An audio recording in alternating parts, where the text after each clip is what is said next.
Well, good morning, everybody. My name is Mike Howard. I'm the lead pastor here at Revision. And if you were here on Easter and you're back, this is your second time, welcome back. If this is your first time here, every week is somebody's first time here, welcome. I am fired up to be here this morning as we kick off a new series called Address the Mess. And I think the next few weeks here at Revision are going to be powerful because there isn't a person sitting here today who can't relate to that image. Right? In some area or some point of their lives. If you have small kids like me, that area and that point feels like every room of your house, every single day of your life. On Thursday, I was hanging out with our 2-year-old twins, and I asked them after lunch if they wanted to read books, and they were excited about that, so they went to go get books while I cleaned up the mini disaster that was lunch. And as soon as I turned around from the sink, I realized that there was a trail of books, like down the stairs, across the hallway, into the kitchen. I met a couple books, and they were thinking a lot of them. And like if I was a good parent, I would have thought, oh, this is so encouraging. They love reading. But I'm me, so I thought, do you two ever go 5 minutes without wrecking my house? Okay? And but it was kind of fun because it reminded me of one of my favorite memories, like this memory that happened about 3 years ago with our older 2 kids. And Jimmy came in one day and asked me if he could read to Emma in his room. And he meant like read to Emma in his room. And I was proud and I was excited. I said, yeah, absolutely. And a couple minutes later, I walked in and I saw this. Okay. And I asked him what was going on. And he said, well, I decided she would want me to read her all of my books. Messes. They are everywhere around us. They're just a constant in our culture. There's even a phrase about messes that I bet most of you have heard a whole bunch of times, but maybe you don't know its history. It's a phrase that predates all of us. It's this one, hot mess, right? Hot mess is a phrase that all of us have heard, and I bet the images that pop into your mind when you hear hot mess are not the same as the images that would have popped into the minds of people a couple hundred years ago. Hot mess originated in the 19th century as a military term that meant, anybody? Any guesses? A freshly cooked meal, okay? Mess is this old English word that means meal. That's why they call it a mess hall, where you go to eat. And so in the 19th century, a hot mess meant a warm meal. In the 20th century, the phrase evolved a little bit. It was still a military term, but it referred to like getting yourself in a really tense firefight, getting yourself pinned down by the enemy, a really difficult, rough situation. Like those guys got themselves in a hot mess. But then to the end of the 20th century, the word hot kind of changed in our culture. And it became a word that refers to the way things or people look. And so the phrase and the term hot mess shifted again. And in our day and age, hot mess pretty much means an attractive disaster, right? Like there are cartoons about it. There are t-shirts about it. Like, God bless this hot mess. And it refers to somebody whose life is in obvious disarray, and yet they remain somewhat functional and somewhat attractive. It's like somebody whose life is partially chaos. There's at least part of their life that isn't going that well, but they still show up at work or at school or at church and manage to look better than their circumstances suggest that they should, okay? And correct me if I'm wrong, but I think for most of us in this culture, with our crazy, frenetic lives, that is basically our life goal. Okay? That's what we aspire to. We all got a mess going on somewhere, but we want to be able to walk out the doors of our house and go to wherever it is we're going and have everybody think that we have it all together. We know that we're messes. We just want to be hot messes. We want to put off a vibe that tells everyone around us that everything's okay and nothing's wrong and we're not struggling at all. And we're going to spend the next few weeks here at Revision talking about the messes in our lives. First of all, giving permission to struggle and to be imperfect and to admit it. And second of all, taking a look at what God has to say to us in the middle of our mess. And we're going to talk about all kinds of messes. We're talk about financial messes, family messes, professional messes, school messes, relationship messes. Some of you are dating a mess right now thinking, should I marry this mess? No. Okay? Some of it's too late. You're already married into a mess because your in-laws are weirdos. Some of you are sitting here today. You're being parented by 2 messes. Don't raise your hand. Don't. They're not going to be happy about that. Some of you are parenting a mess. Also, don't raise your hand. That's not helpful. Okay? Some of you are sitting here today and you feel like your mess is overwhelming. You feel like, I don't know if I can conquer this. I'm trapped in this mess, and I might be the biggest mess in the room. And I want us to do something, okay? We're going to get our exercise this morning. Can everybody stand up real quick? Stand up. And here's what I want us all to do. I want you to just spin 360 degrees, one turn, and then sit back down. Okay, good news for you.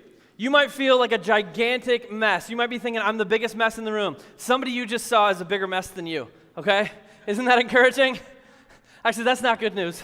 That's sad, but it's true. And the good news is you're not alone, okay? If you feel like a mess, if you got junk in your life that you feel like you can't overcome, you are not alone in this world, and you're not alone in this church. This world is broken, and that means life is just messy for everybody. We all have had messes. Most of us have them right now, and if there's anybody sitting here who doesn't have a mess in their life right now, they're in a fortunate season, and they're one bad break or one bad decision away for one, and it's coming soon. It's coming soon. That's life, but we were made for more. And so what do we do? How can we address the mess? How can we move from the brokenness that we exist in toward the lives that we were made for? We're going to begin to answer that question this morning by taking a look at something I'm calling the method of the mess. Like how messes work in our lives and why they have such destructive power over us. And we're going to discover the method of the mess by reaching back in history and looking at the world's first ever mess. So if you have a Bible with you this morning, you can open it up to Genesis chapter 3. It's really easy to find. It's right at the beginning. If you don't have a Bible, the words will be on the screen. If you don't own a Bible, please take one for you or your kids from the Next Steps table. I said that every week, and all the people who've been here for any length of time could recite it in their heads. But I say it because this church is 18 months old. We've given away almost 100 Bibles. I wish it was 200. I believe that reading it will mess up your life in good ways. So please, seriously, take one. Okay, but Genesis 3.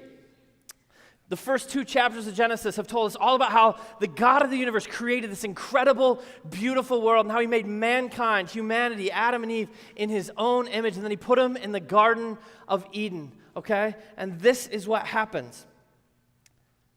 It says, now the serpent was more crafty than any of the wild animals the Lord God had made. He said to the woman, did God really say you must not eat from any tree in the garden?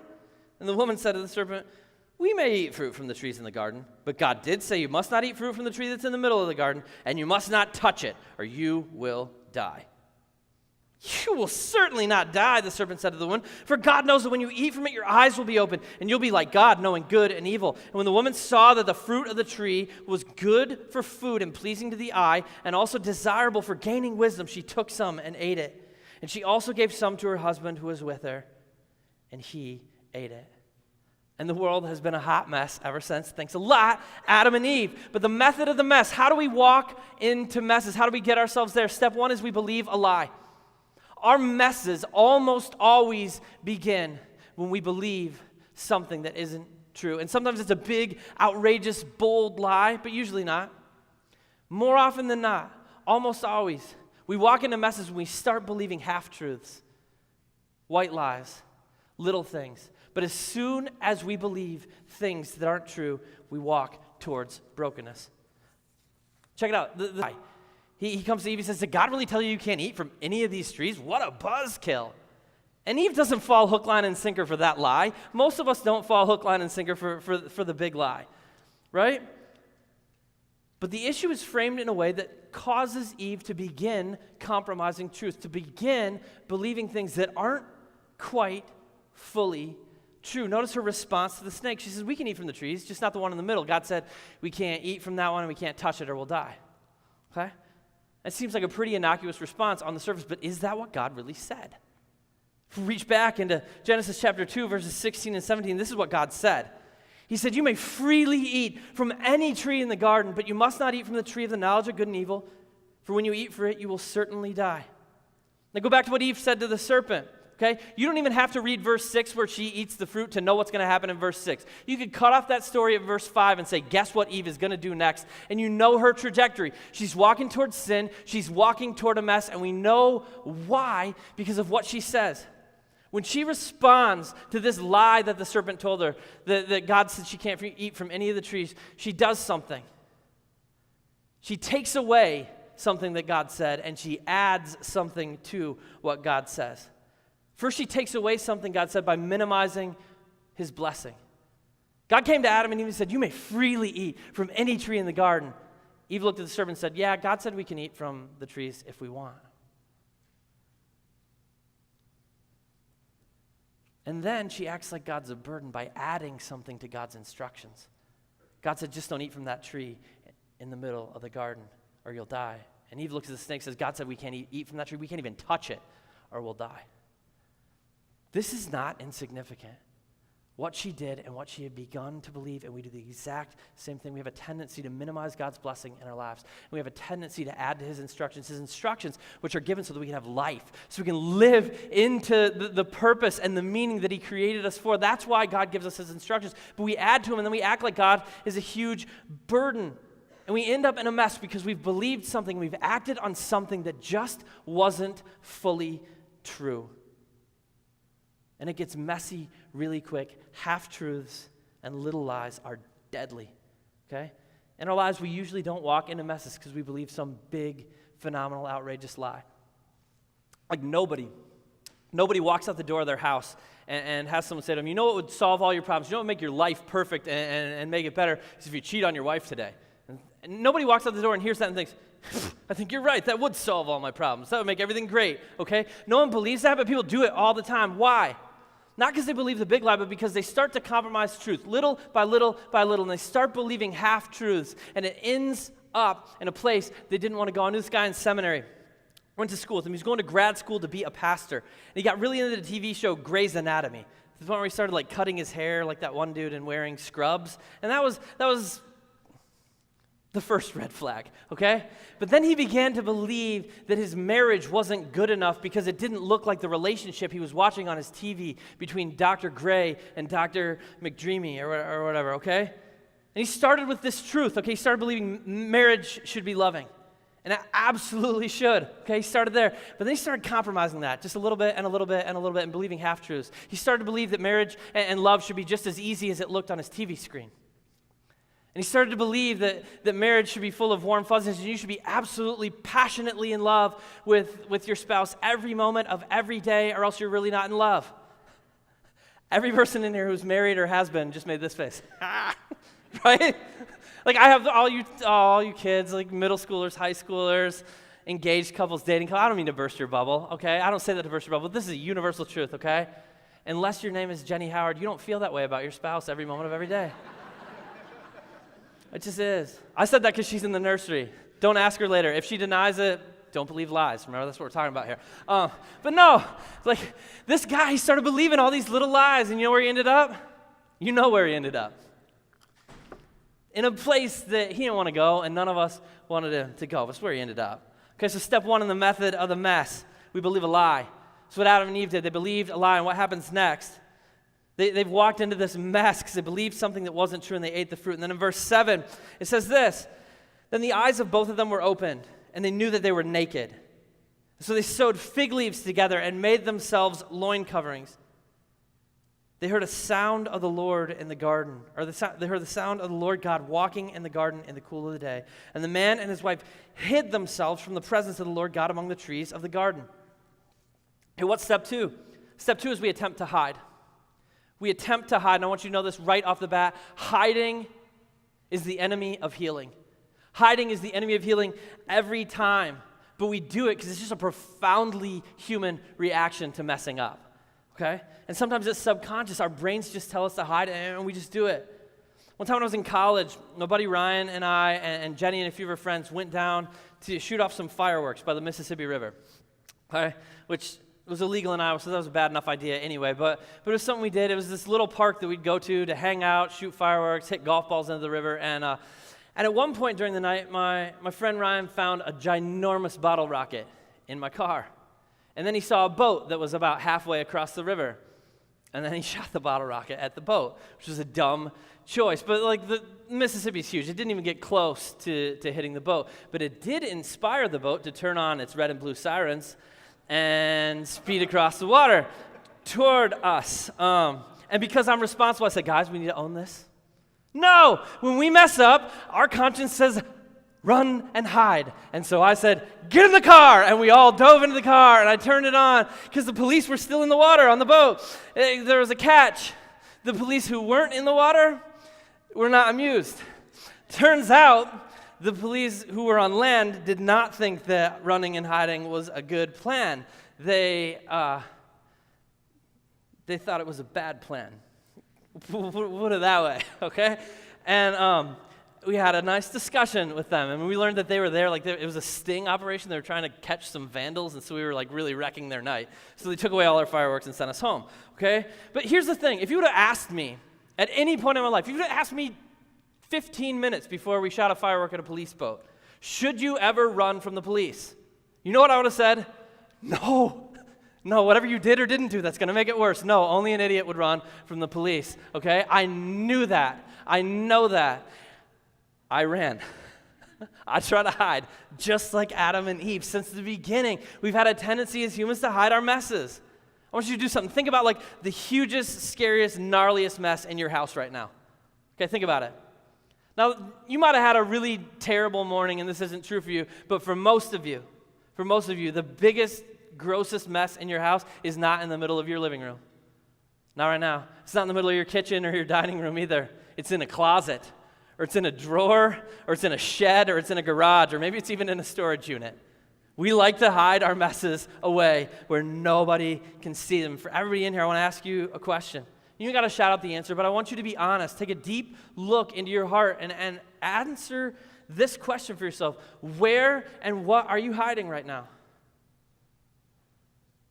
What's the mess in your life that you don't want anyone else to know about? Where and what are you hiding?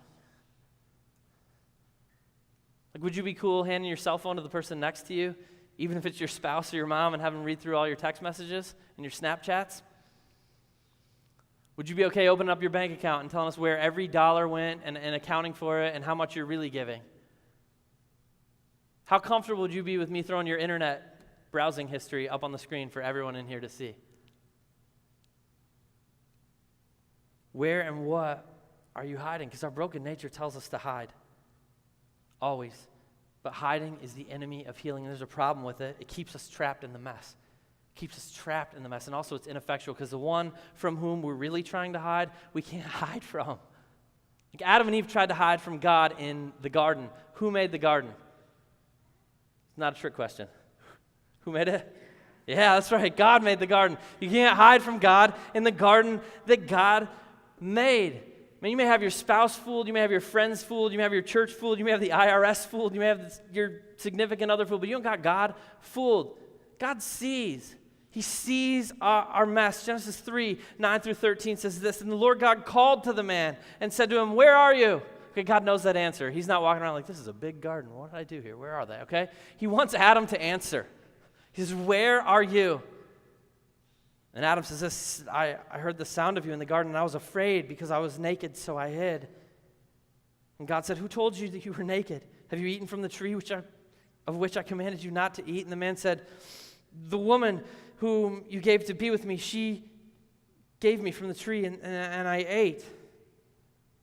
And Lord God said to the woman, what is this you have done? And the woman said, the serpent deceived me, and I ate.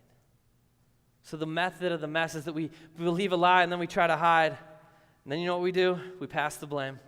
Like as soon as we're caught, as soon as whatever we're hiding is exposed to the light of day, as soon as our embarrassing mess is discovered, we start looking around for whose fault it could be because it can't really be our fault. We start coming up with all the reasons why it's somebody else's problem and somebody else's fault and somebody else got us here. It's exactly what Adam and Eve do. Adam goes first.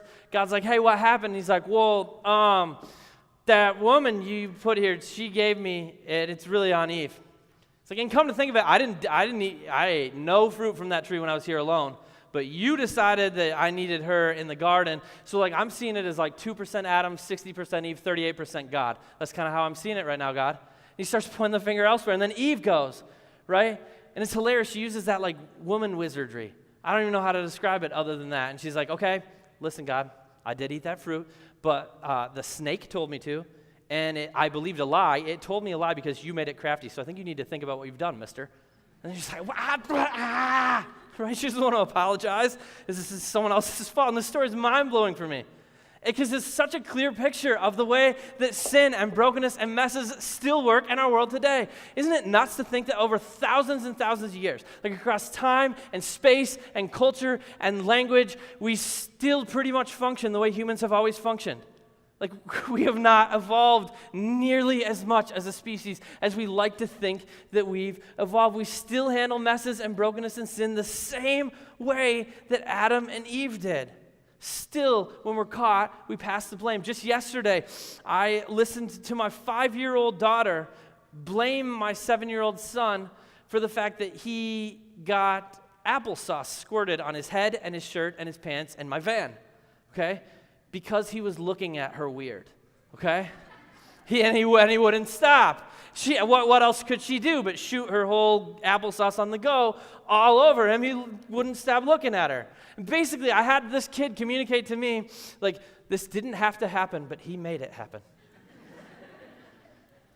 Right? Well, how do you parent that? I'll tell you how I parented it. I passed the blame and told Jenny, look at these kids you're raising, okay? Like, that's what we do. We pass the blame. It's how we work. We do it all the time and naturally. We blame our circumstances. We blame the government. We blame our parents. We blame our friends. We blame those other people who were with us that should have stopped us, but they didn't stop us. And that blame keeps us trapped in the cycle of messiness. Okay, we pass the blame, and then you know what we do? We live with shame. We live with shame because deep down we know that blame is on us. Deep down we know that we're messed up and we're broken. We don't really see a way out. We know we're trapped. We just don't know how to get out of the trap. Look at Adam and Eve. They believed this lie. They attempted to hide. They got caught and passed the blame. And from there, they had no plan. They had no plan. They had no idea how to move forward. Their entire plan at this point is to just keep hiding from God every time they hear him. Because they've started to think, oh man, we're caught in this mess, this gigantic mess that we made. What do we do with it? There's no way out for us. We are too far gone. We are too broken. We're too messed up. We are cut off from God, which is a lie. And then they believe it, and it starts the entire cycle all over again. And so many of us spend so much of our lives, just waste so much of our lives away, caught up in that cycle. The method of the mess is to trap us in a prison that keeps us from living the lives that we were made for, in relationship with the God who made us for himself. That's sin. That's how it works in our world. Okay? And we need to know that. We need to understand it. But just knowing it, it's like half the battle. We got to know what to do with it. We got to act on it. Earlier this week, Grant, our worship pastor, and Jeff, our youth and missions pastor, went to Hy-Vee, and they got these giant free bags of popcorn. And later, the three of us played darts and ate popcorn. And you might imagine that this created a little bit of a mess, okay? It was the end of the day, and I went home, and the next day, Jenny was substitute teaching, so I wasn't at the office, but I knew there was popcorn all over the place. And on Friday, I went to the office, and this is what I saw in the doorway. And I was really proud. I was like, hey, way to go, you guys. Way to handle the mess. And then I walked in, and this is what I saw.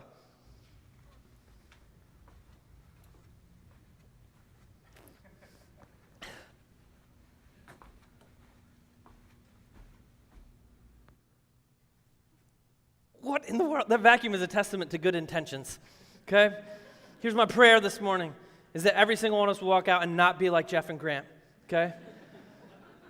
Even Jeff and Grant, I believe people can change. But like, don't acknowledge there's a mess. Don't see there's a mess and then just decide that you got to live in it. Like there are some tools like vacuums for cleaning up messes, like popcorn, and I don't want to talk about them. Like we know how we get into the mess. We know what it looks like. We know that the mess wants to keep us trapped in a cycle. We know the method of the mess, but what's the medication for the mess? How do we address the mess and move forward? And the answer is pretty simple. The medication for the mess is knowing who God is. It's knowing who God is. We can walk out of brokenness and into fullness when we begin to get a bigger, better picture, like a bigger, better vision, a revision of who God is and how desperately and incredibly and outrageously he loves us. Because when we know that, it changes everything. Check it out. Adam and Eve are trapped in a cycle. It's this huge mess that they created, and they're naked, and they're hiding, and they're afraid. And this is what God does. In Genesis 3, verse 21, it says, the Lord God made garments of skin for Adam and his wife and clothed them. God clothes them. This is a big moment. This is the first blood shed in the Bible. It's garments of skin. Okay? This is the first sacrifice. This moment right here in Genesis 3:21, it's the first time that something innocent had to die so that something guilty could be covered. God communicated something powerful when he did it. I mean, he communicated something powerful earlier in Genesis 3 when he talked about just the new, harsh, broken, cursed reality of a sin-filled world. But then he said, check it out, I'm not leaving it that way. I'm going to send one. I am coming to crush sin, to crush brokenness underfoot and make all things new. And then he communicated something powerful in this moment to Adam and Eve, who were scared. That he wanted to clothe them, not crush them. What an incredible thing to know. That God didn't want to abandon them in their shattered mess. He wanted to clean it up and set it right and make it new. That even though the consequences of their sin were harsh for them and for us and for the rest of the history of the world, God wasn't leaving them there. He still loved them. They were not cut off. God is holy. He's holy beyond what we could ever imagine. He's holy, but he's love. He's love.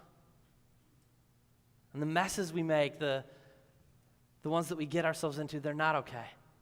They're not okay, but they're also not the end of our story. The mess that Adam and Eve made, it wasn't the end of Adam's story, and it wasn't the end of Eve's story, and your mess isn't the end of your story, because there's a God who loves you, who's inviting you back in to the relationship that he made you for, to the fullness of the life that he knit you together to live. That's a powerful thing to know in the middle of our messes. It's a powerful thing to know. Because knowing who God is and who God says we are totally changes around every step of our messes.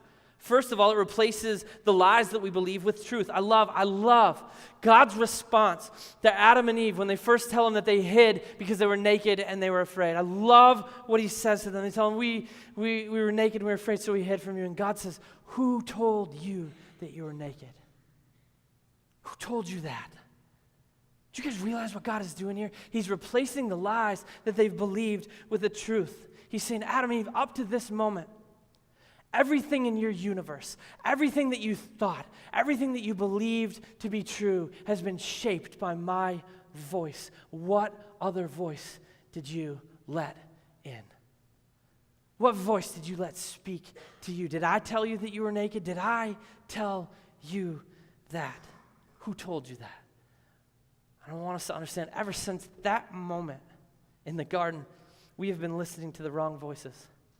We've been letting other voices into our souls ever since. We let them creep into our minds and our hearts and tell us that we were less than we were created to be. Tell us that we are too broken and too messed up and too far gone to be loved or saved or forgiven by God. They're voices that make us feel inadequate, and they make us feel ashamed, and they make us feel like our messes are too big to ever get out of. And I want you to know, if God was here this morning, he would have one question for you. Who told you that you were naked?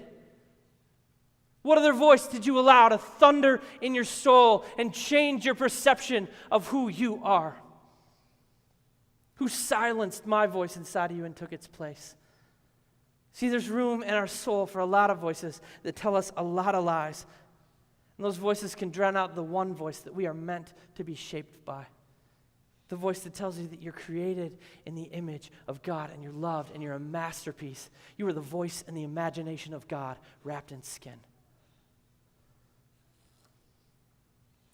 When we know who God is and who he says we are, truth overcomes our lies. And love overcomes our instinct to hide. We know that God, like the God who is searching for us, who never stops chasing us, who came for us, when we know that he's not coming to crush us but clothe us, it allows us to come out of hiding and just be honest. Be honest with him and be honest with each other about our messes and about our imperfections and say, hey, listen, like we are all messed up. And not only are we all messed up, that's why we're here, right? Our mess is kind of what brings us together. The whole reason the church exists in the world is because we're a bunch of people that said, I am hopeless and helpless without Jesus. I'm so messed up, I need his love. Like we gather together because we're messed up. And when we understand the love of God that sets us free, we don't got to hide our messes anymore. We can come together and say, yeah, we're all messed up. That's why we're here.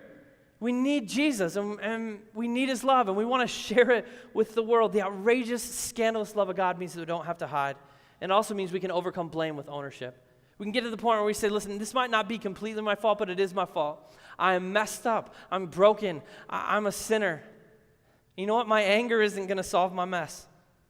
Those people that I've been blaming, that person that I've been holding accountable isn't going to come and break me free from this spiral of mess in my life. If I want to do something about it, if I want to move forward, Out of brokenness into wholeness and healing, I got to own my past and trust that God can fix it. Trust that God can do something with it. And that's true for all of us today. I want you to know something. You can blame and hide your way into the future, but you cannot blame and hide your way into a better future. Can't be done. Okay, when we start owning, when we start confessing, when we come to God empty-handed and say, I'm broken and I need you, then God is going to accept that invitation. He's going to start making things new. And lastly, like understanding who God is and who he says we are means that we can overcome shame with forgiveness. Forgiveness is real and free. It's here and it's for you. And I know that this one is the hardest one for a lot of people in the room today. You can buy into all the other stuff, but you know who you really are. Maybe nobody else does. Maybe you got something you've been hiding for a long time. But you know who you are, and you know what you've done, and you know the pain that you've caused to the people around you. And something deep, deep, deep down inside of you tells you there is no way back for you. You're too messed up. You're too far gone. Forgiveness, maybe it's real for some of these people who aren't as messed up as you, but forgiveness can't be real for you. There's something deep inside of us that sometimes doesn't want to believe that Jesus' death on the cross was sufficient to pay for our sins. That his resurrection from the dead to conquer death and give us life is sufficient and real for us, that it could really count for us. But it can. It's real. It's for you. I want everybody to know something this morning. If that's you, if there's anything inside of you telling you that, I want you to know that you know that you know. God is better at saving than you are at sinning. Okay? He's way better. Way, way better. Okay? I'm so excited for this series. I'm so excited. I'm excited for next week for Reach Des Moines, where we get to go out and be the hands and feet of Jesus and clean up some literal messes and show love to a bunch of people that believe they are messes. I'm fired up about Reach Des Moines. If you haven't been a part of it ever, I'm excited for you. It's going to be awesome. But I'm excited for this series, for the way that God is going to set us free, for the liberation he's going to bring, for the love that he's going to bring, for the healing that he's going to bring as we come together as a community and admit that none of us have it all together. And that's what brings us together. We're here because we're imperfect. We're here because we need Jesus, who he is and how he loves. Who he is and how he loves mean we don't have to be defined by our messes or overcome by them.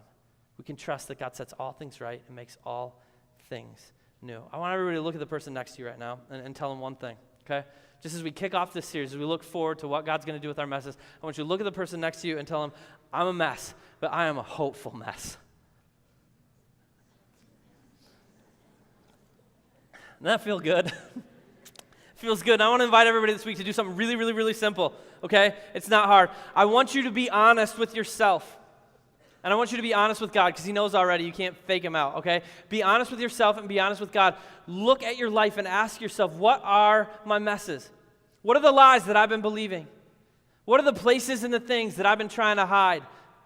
Where are the spaces that I've been trying to pass the blame off on somebody else? Where am I living in shame? And then I want you to give that to God. Okay, no matter how big you think it is, no matter how inconquerable you think it is, no matter how long you've been trapped in that spiral, I want you to lay it before God and say, I trust that you can make something beautiful out of this. You guys pray with me?